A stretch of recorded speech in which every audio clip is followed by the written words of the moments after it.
And those of you who die and leave behind wives should bequeath for their wives a year's maintenance and residence without turning them out.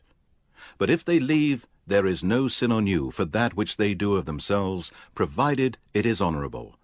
And Allah is almighty, all-wise. And for divorced women, maintenance should be provided on a reasonable scale. This is a duty on the pious. Thus, Allah makes clear His laws to you, in order that you may understand. Did you, O Muhammad, not think of those who went forth from their homes in thousands, fearing death? Allah said to them, "Die," and then He restored them to life. Truly, Allah is full of bounty to mankind, but most men are thankless. Fight in the way of Allah, and know that Allah is all-hearer, all-knower. Who is he that will lend to Allah a goodly loan, so that He may multiply it to him many times over? And it is Allah that decreases or increases your provisions, and to Him you shall return. Have you not thought about the group of the children of Israel after Moses, when they said to a prophet of theirs, "Appoint for us a king, and we will fight in Allah's way"? He said, "Would you then refrain from fighting, if fighting was prescribed for you?" They said, "Why would we not fight in Allah's way, when we have been driven out of our homes, and our children have been taken as captives?"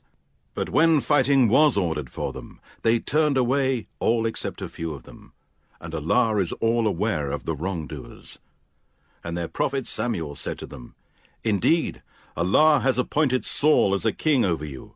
They said, "How can he be a king over us, when we are better fitted than him for the kingdom, and he has not been given enough wealth?" He said, "Indeed, Allah has chosen him above you, and has increased him abundantly in knowledge and stature. And Allah grants His kingdom to whom He wills. And Allah is all-sufficient for His creatures' needs, all-knower." And their prophet Samuel said to them, "Indeed, the sign of His kingdom is that there shall come to you a wooden box, in which is peace and reassurance from your Lord, and a remnant of that which Moses and Aaron left behind, carried by the angels. Indeed, in this is a sign for you, if you are indeed believers." Then when Saul set out with the army, he said, "Indeed, Allah will try you by a river. So whoever drinks from it, he is not of me, and whoever does not taste of it, he is of me, except him who takes from it in the hollow of his hand." Yet they drank from it all, except a few of them. So when he had crossed the river, he and those who believed with him, they said, "We have no power this day against Goliath and his hosts." But those who knew with certainty that they were to meet their Lord said, "How often a small group has overcome a mighty host by Allah's leave, and Allah is with the patient ones." And when they advanced to meet Goliath and his forces, they said, "Our Lord, pour forth on us patience, and make us victorious over the disbelieving people." So they routed them by Allah's leave, and David killed Goliath, and Allah gave David the kingdom and prophethood, and taught him of that which He willed. And if Allah did not check one set of people by means of another, the earth would indeed be full of mischief. But Allah is full of bounty to the worlds. These are the verses of Allah. We recite them to you, O Muhammad, in truth, and surely you are one of the messengers of Allah.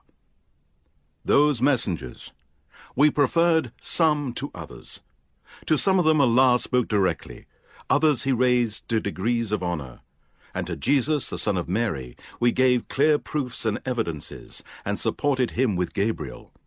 If Allah had willed, succeeding generations would not have fought against each other, after clear verses of Allah had come to them. But they differed. Some of them believed, and others disbelieved.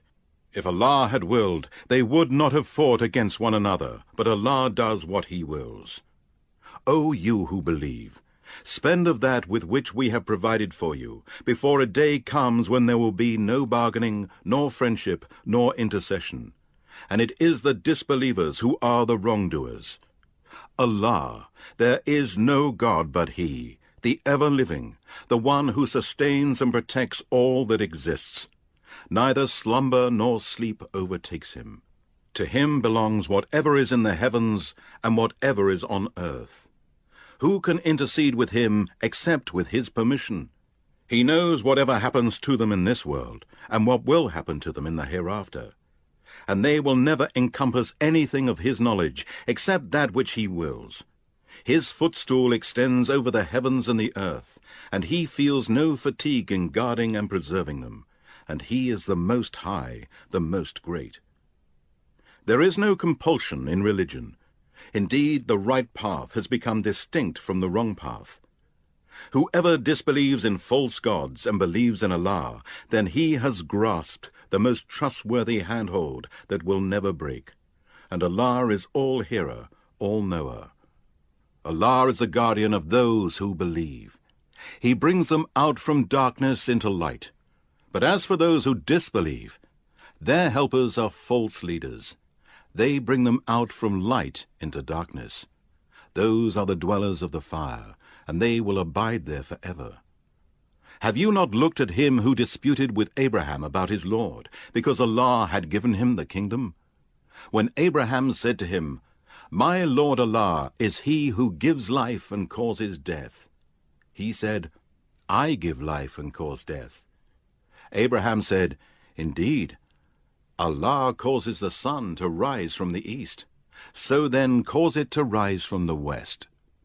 And the disbeliever was utterly defeated. Allah does not guide the people who are wrongdoers.